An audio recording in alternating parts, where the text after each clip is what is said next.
सुध छाया से रिपु, रिपु जैसे विप्र, विकल से विकृता नामक 5 निष्पाप पुत्र उत्पन्न किए, जिनमें से रिपु के द्वारा बहती के गर्भ से महातेजस्वी चाक्षु का जन्म हुआ। चाक्षु ने अपनी भाया पुष्पांडी से जो वरुण कुल में उत्पन्न महात्मा वीरण प्रजापति की पुत्री थी मनु को उत्पन्न किया।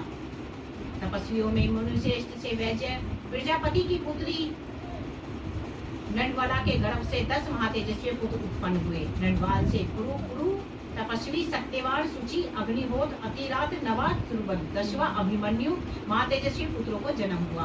पुरु के द्वारा उसकी पत्नी अग्नि के अंग सुमना ख्याति किट्टू अंगिरा शिवी 6 परम तेजस्वी पुत्रों को उत्पन्न किया। अंग से सुनीता के वेन पुत्र नामक पुत्र उत्पन्न हुआ। ऋषियों से वेन के दाहिने हाथ का संतान के लिए मंथन किया था। हे महामुने, वेन के हाथ का मंथन करने पर उसने वेन नामक महिपाल उत्पन्न हुए, जो पृथु नाम से विख्यात हैं, जिन्होंने प्रजा के हित के लिए पूर्व काल में पृथ्वी को दूहा था।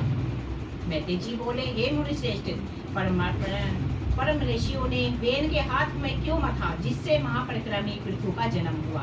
पारसर जी बोले, हे मुनि, मृत्यु की सुनीता नाम वाली जो प्रथम पुत्री थी, वे अंग की पत्नी रूप से भी ब्याही गई थी।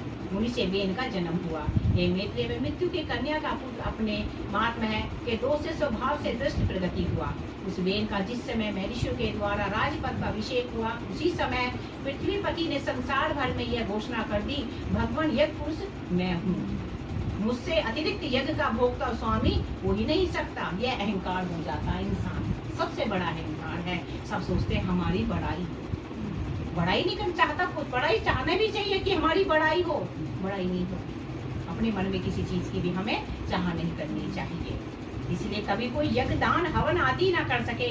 हे मैत्रेय, तब ऋषियों ने उस पृथ्वीपति के पास उपस्थित हो अपने उसकी खूब प्रशंसा कर मधुर वाणी से कहा। ऋषिगण बोले, हे राजन, पृथ्वीपते, तुम्हारे राज्य में देह के उपकार प्रजा के हित के लिए हम जो बात कहते हैं सुनो, तुम्हारा कल्याण हो। देखो, हम बड़े बड़े यज्ञ द्वारा जो सब यज्ञेश्वर देवादिदेव भगवान हरि का पूजन करेंगे, उनके फल में से तुमको भी 6ठा भाग मिल जाएगा।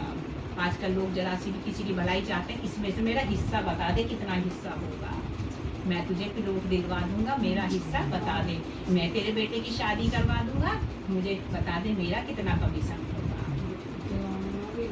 हर चीज में भी लेने देने में से बीच में दोनों तरफ से खाते हैं। किसी का कुछ बिकवाना हो, गाड़ी हो, बाइक हो, घर हो, कुछ लो, हमारा हिस्सा हमें बता दो। कहते हैं इसका कई गुना होकर हमें वापस देना पड़ता है।